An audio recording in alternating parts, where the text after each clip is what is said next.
Cooker में perfect माप साथे जाळीदार अने एकदम पोचा खमण बनावा माटे एक वासण में 1 कप चणानो लोट, स्वाद मुजब मीठू, 1 चमची खांड, चपटी हळदर, चपटी हींग, आदू मरचानी पेस्ट, 1 चमची લીંબુનો રસ અને થોડું તેલ નાખી મિક્સ કરી થોડું કરી અડધા કપ જેટલું પાણી નાખી આ રીતનું બેટર તૈયાર કરવું અને 10 મિનિટનો રેસ્ટ આપવો।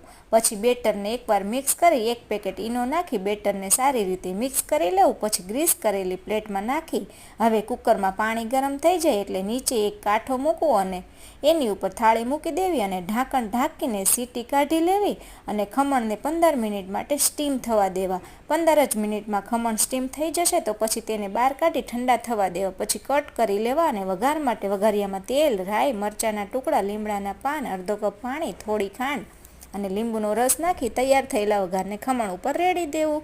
અને વિડીયો પસંદ આવે તો સબસ્ક્રાઈબ કરી દેજો।